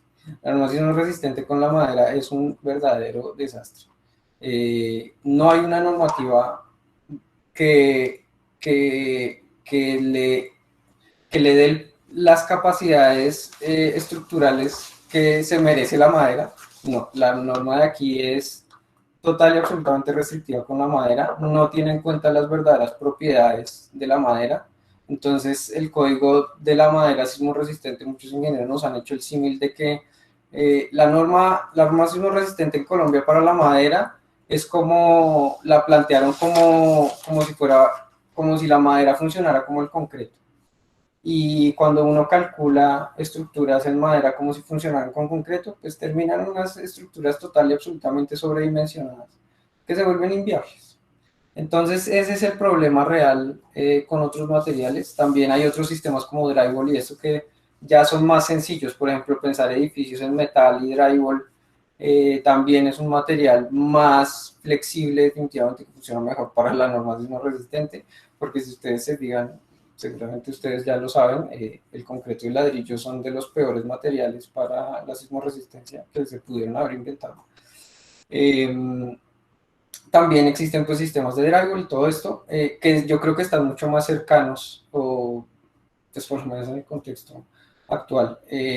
Un poco esa es la dificultad que hay con otros sistemas. Hay una tremenda fuerza, una mano oscura y que nadie sabe quién, pues obviamente sabemos quiénes son, pero pues que tienen al concreto y a los ladrillos, como la industria pues los ha posicionado demasiado bien, están demasiado arraigados en la cultura, en la idiosincrasia de muchos sectores de población está demasiado arraigado, y los precios también están muy ajustados. Puede que sea muy costoso, pero lo que pasa es que los otros materiales terminan siendo más costosos todavía, siendo que podrían ser perfectamente mucho más baratos, como el cuento de la gasolina aquí en Colombia. Entonces esa es un poco las dificultades que nosotros a los cuales nosotros, por ejemplo, nos hemos enfrentado en el momento de plantear otros sistemas constructivos, pero obviamente ahí hay un campo enorme donde hay un montón de trabajo Y pues obviamente nosotros, por ejemplo, definitivamente no nos hemos rendido con plantear otros materiales. Es otro componente que sí realmente consideramos que hace parte de la solución, de algunas soluciones, algunas a todo este panorama. Sí, yo iba a complementar ahí también, y es que, pues, una gran dificultad, porque yo, por ejemplo, en la caja de compensación de Confama propuse que se hicieran viviendas rurales en construcción en sitio propio, en BTC, en bloque de tierra comprimido o en madera, pero una vez uno se enfrenta a la comunidad, ellos, dentro de su imaginario, de que estamos hablando de los imaginarios de las comunidades, entienden esos materiales como precarios, porque sus viviendas autoconstruidas las han elaborado a partir de madera, tablones de madera o bareque o tapia. Y entonces, si uno le va a ofrecer una nueva solución de vivienda, entiende que esos materiales no son los adecuados. Si le van a hacer una vivienda nueva, llevan como consigo ese cuento de los tres cerditos, ¿cierto? Y de que la casa que no se va a caber es la casa de ladrillo de bloque.